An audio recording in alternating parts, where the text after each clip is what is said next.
బయట చూస్తే చల్లచల్లగా ఉంది వాళ్ళ సండే. దాని తగ్గట్టుగా ఏంటి స్పెషల్ ఏమో తక్కువ బడ్జెట్లో ఏం చేయనని మోహన్ అని అడిగితే ఎగ్ బిర్యానీ చేయమనంది, కొత్తగా ట్రై చేయనంది అని. మామూలుగా ఏంటంటే ఓ పక్కన రైస్ పెట్టాను, ఓ పక్కన కొంచెం ఉల్లిపాయలు ఉడకబెట్టుకుని ఇవన్నీ పెట్టుకొని బాయిల్ చేసుకుని ఎగ్ అయితే కొంచెం నూనెలో ఎగబెట్టుకుని అలాగే కొంచెం ఉల్లిపాయలు కూడా మామూలుగా బ్రౌన్ ఆనియన్స్ లాగా వేపుకొని ఇవన్నీ పెట్టుకుని ఒక పక్కన పెరుగు ఇవన్నీ వేసుకొని మనం ఉడకబెట్టిన గుడ్లు కూడా అల్లం వెల్లుల్లి పేస్ట్ మసాలా ఇవన్నీ కూడా ఒకదానికొకటి అంటే దగ్గర మన గుడ్డు కర్రీలాగే ఉంటుంది. కానీ మనం వార్చుకున్న వాటర్లో కొద్దిగా వాటర్ పోసుకొని ఒక 10 నిమిషాలు మగ్గనివ్వాలన్నమాట. ఇందులో రైస్ మనం బాగా అంటే 95% కూడా ఉడికిపోయి పక్కన మన జాలీలో అయితే పెట్టుకుంటాం.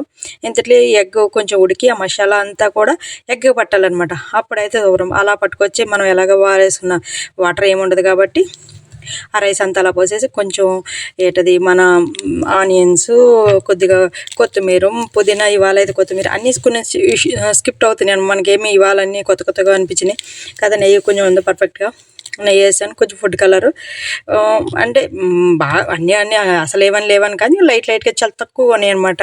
నిన్న చెప్తూ మర్చిపోయాను అనమాట. అన్ని కూరగాయలు తెచ్చారు కానీ కొత్తిమీర తేవడం మర్చిపోయారు. నేను మళ్ళీ ఇంకో లేయర్ కూడా వేసుకుని ఉన్నాయన్నీ కూడా ఆనియన్స్ కూడా వేసేసుకొని ఇంకా మనకేంటది రైస్ ఇంకా నేను చాలా తక్కువ పోసాను అనమాట. ఇవాళ ఇంకెందుకు మేము ఒక పూటే కాబట్టి ఇంకా ఎక్కువ మళ్ళీ సాయంత్రానికి ఏమి ఉంచకూడదని కొంచెం ఫుడ్ కలర్ కూడా వేసేసుకుని కొంచెం పైన ఆనియన్స్ కూడా వేసేసుకుని కొంచెం నెయ్యి కూడా వేసేసుకొని కొద్దిగా లైట్గా కొత్తిమీర ఉంటే ఆ కొత్తిమీర కూడా దండిచ్చేసాము. అసలు చూస్తే కలర్ఫుల్గా ప్రశాంతంగా చాలా సింపుల్గా అంటే బిర్యానీకి దమ్ బిర్యానీకి మధ్యలో అన్నట్టు ఉంది. కానీ టేస్టీగా అయితే చిన్నపిల్లలకి చాలా ఇష్టంగా తింటారు. ఎందుకంటే ఆ స్మోకీ ఫ్లేవర్ బాగుంటుంది. కొంచెం నెయ్యి ఉంది కదా. మోహన ఎప్పుడు కొంచెం జార్లు పెట్టినా వేసేస్తూ ఉంటుంది అని కొంచెం నేను లోపల దాచుకుంటాను. అప్పుడు కొంచెం వెయిట్ చేసి ఒక ప్లేట్ వేసుకుని దమ్ చేయడం అని అది అవతల స్టవ్ మీదకి మార్చాను. ఎందుకంటే ఇక్కడే ఎగ్ బుజ్జి చేయాలి కదా, ఇందులో కర్రీ కావాలని ఉల్లిపాయలు తీసుకుని కొంచెం జీలకర్ర మామూలుగా మన మసాలా కొద్దిగా షాజీరా ఇవన్నీ ఉన్నాయి అన్నీ కూడా వేసి ఎగ్ అయితే ఉడకబెట్టుకుని ఇలాగా మనం కోరితే లైట్గా భలే వచ్చిందనమాట. కొంచెం ఏంటంటారో సేమియాలాగా సన్నగా వచ్చింది, బాగానే ఉందనమాట.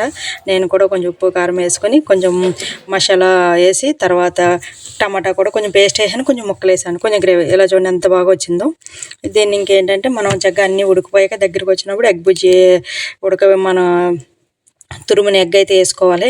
ఇది అసలు నాకు బిర్యానీకి అందులో ఉన్న గ్రేవీ బాగా నచ్చింది.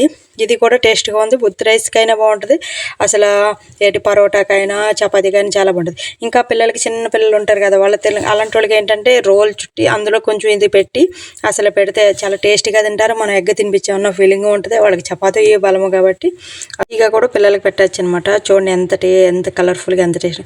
ఈ వాటికి అయితే మన బిర్యానీ అయితే రెడీ అయిపోయింది. ఎగ్ దమ్ బిర్యానీ చాలా టేస్టీగా కూడా ఉంది. అసలు పువ్వులా ఇచ్చుకొని ఎంత కలర్ఫుల్గా ఉంది. బన్నిబాబుకి అయితే ఇలాగా లైట్గా కలర్ఫుల్గా ఉండాలన్నమాట. అంటే బాగా హెవీగా తిండనమాట. ఇలా లైట్గా ఉన్న రైస్ అలా పక్కన పెట్టుకుని ఒక పక్కన గుడ్డు, ఒక పక్కన లేదంటే కొద్దిగా చికెన్ ఎత్తించాలి. అలా అద్దుకుని ఆ చేతులు కలుపుతున్నప్పుడే ముద్దొచ్చేస్తాయి అనమాట. ఇది చూడడానికి అంత అందంగా తింటాడు. అంటే బిర్యానీని ఎలా తినాలో అది చూసి నాకు చాలా ఇష్టం అనమాట. అది తినే విధానం అందులో కలర్ఫుల్గా అయితే వచ్చింది. టేస్ట్ అయితే మోహన నేనే చెప్తానని అందే. సరే అయితే నీకని మొత్తం అన్ని వడ్డించి టేస్టింగ్ టైంకి అయితే తీసుకెళ్తున్నాం. లోపల సండే కాబట్టి అందరం చక్కగా ముగ్గురం కూర్చొని తిన్నాం. నలుగురం కూర్చోము, అలాంటిది ముగ్గురం కూర్చున్నాం టేస్టింగ్ టైం. బయట చల్లగా ఉంది. నాన్ వేడి బిర్యానీ మంచి కాంబినేషన్. రండి కుమ్మేద్దాం. ఫస్ట్ ఉత్తి బిర్యానీ తిన్నా, సూపర్ ఉంది. తక్కువ బడ్జెట్లో సింపుల్గా అవైలబుల్ రోజులు ఉంది.